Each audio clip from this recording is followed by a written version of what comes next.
Hi there, it's Karen here with Whiskey Sour, who put in a request for me to lighten things up a bit. Things are getting heavy, so Whiskey would like us to talk about dogs today. You can tell I'm at my gone past the heavy point, gone into the giddy point, now I'm in my loopy point. So that's what's going on today over here. I read an article today that I wanted to share with you guys just to lighten things up a little bit. Even though there's some lessons in it, as always.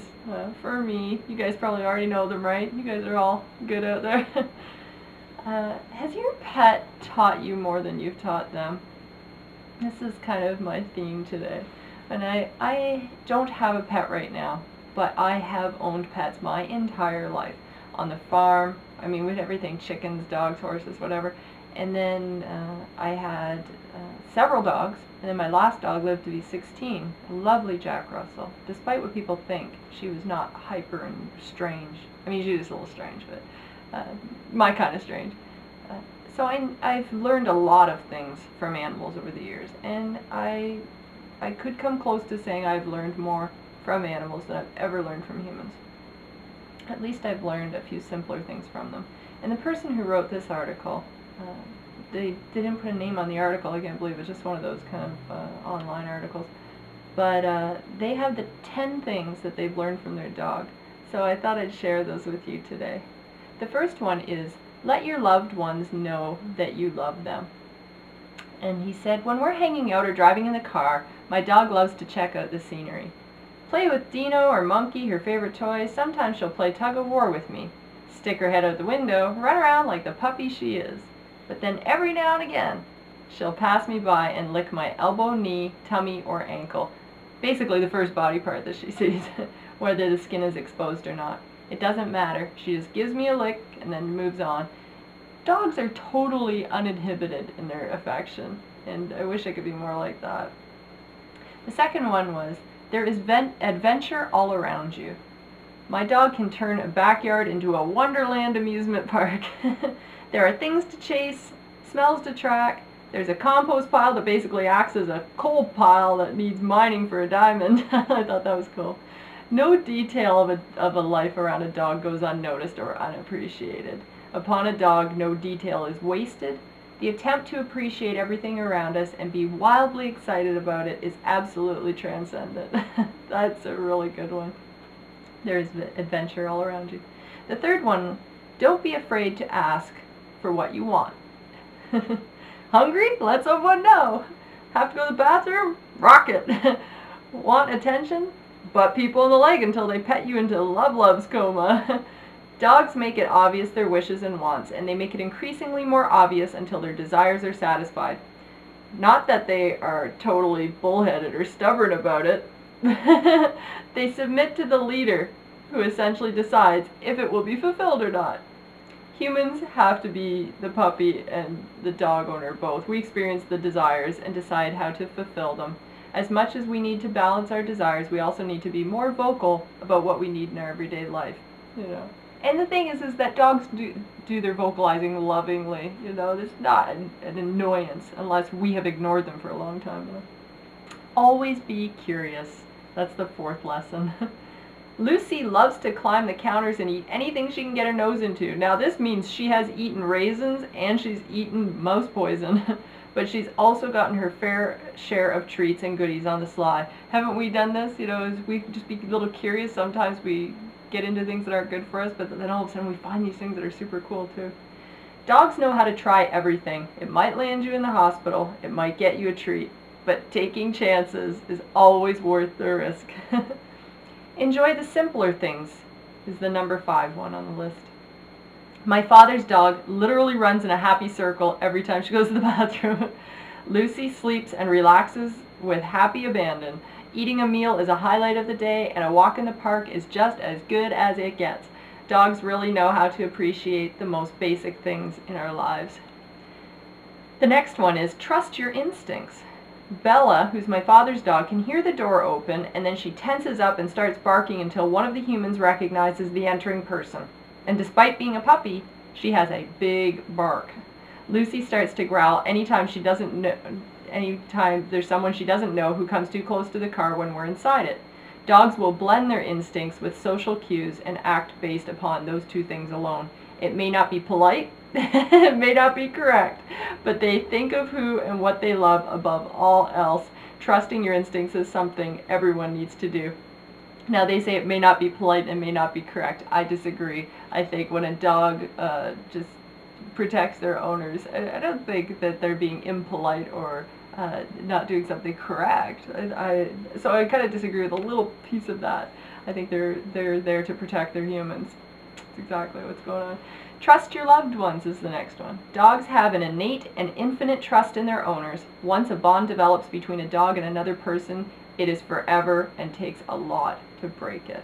So once you choose someone, a loved one, a friend, once you put your trust in them, let it be infinite. Now, that's hard, but it's saying trust your loved ones. It's not saying, you know, trust people you don't know or trust people who've burned you or whatever. It's just, you know, it's trust. It's a good thing. Greet people like you haven't seen them in a million years. I love that dogs do that. They don't pull any punches. They feel something and they let it show. So whenever my dog sees me, she flips out, starts wagging so hard she shakes and licking everything she can get her tongue on. It makes me feel loved, so appreciated. I'm trying to greet people like that with genuine excitement and real love. You'd be amazed at the response that you get. The next one is assume that everyone adores you. This sounds conceited, but it's essentially the recipe for confidence. Assume that no one is immune to your cuteness and your charm. Overcome all obstacles and people will begin to believe in you. As long as you are charming. That's the thing, as long as it's not a facade. Spend as much time as you can with the ones you love is the last one on the list here. Let's be honest, dogs like to be in the center of the action, and at least mine likes to be in the center of attention. But she's happy as long as she's with her family. Nothing is more important to her. Maybe we all need to reprioritize like the dog does. Yes, resetting the priority list. Something that I've been a big proponent of lately. Absolutely. So I thought I'd include our pets in the life lessons that we receive. The pets that I've had in my life, I think that more than anything else, they taught me to smell the flowers along the way, just to stop and smell the flowers, and just take a few breaks and breathe, and breathe. And that's probably the biggest lessons I've learned from them. I hate when I see pet owners pulling their dogs all over the place.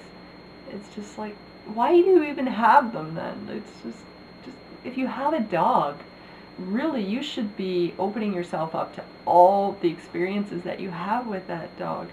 And what's the point in just having that pet if you can't enjoy them? So I'm signing off today saying, wondering who the next critter will be to show me something in life. And I ended with a Winston Churchill quote, which I just thought was so funny. I am fond of pigs. Dogs look up to us. Cats look down on us. Pigs treat us as equals. He's so funny, Winston Churchill. So I thought I'd just share that with you guys today. You know, I've just really learned a lot from animals, and as you know, when Filthy, my stray cat, came around, he really taught me a lot, and he was an angel. And it was at a time when I really needed him. And it's funny that our pets, even just pets that we have around all the time, will instinctively know when we need them. And I think it would be great for humans to take that lesson and just be more attentive to the people in our lives. And maybe if they're feeling a little sad or somebody's looking a little down, what could you do to just, you know, insert some excitement into their day or some happiness into their day? Or just some concern and some compassion, because you know I always have to bring that up. And so it's just, I can hardly wait. I can't even express to you. I think I have a serious obsession now to get a dog back in my life. And I have said this to people online, and one thing I just want to let you guys know, I don't have a pet right now because of the apartment building I'm living in. I am going to leave this apartment building, and I'm going to have pets again. But one thing I want to be just clear on is that there's been a lot of people who have said, oh, I have a pet for you, Karen, or I have a cat, or I have a dog. That is so loving.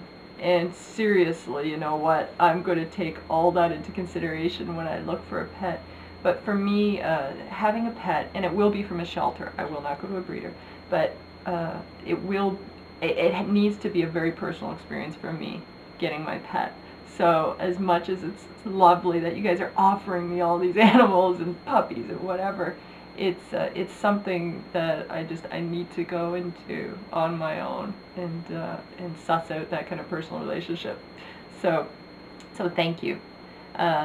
That being said, if I ever get tons and tons of cash, I will probably set someone up with their very own sanctuary. I have a few people in mind I would love to do that for, who could take in all these animals that need it. So anyway, here's some these 10 things that this person learned from their dog, and I'm sure you guys have a lot of things that you've learned from your pets as well. They certainly do teach us a lot more than we could ever teach them. All right, or at least the more important things. Unless you rank, you know, peeing on the carpet up there with teaching love and compassion. Alright guys, so I will check in with you tomorrow, lightening it up a little bit today. So have a great rest of your weekend, and I will talk to you tomorrow. Alright, till next time. What'd you think of that whiskey? Oh, I'm silly today. Alright, till next time guys, rock on.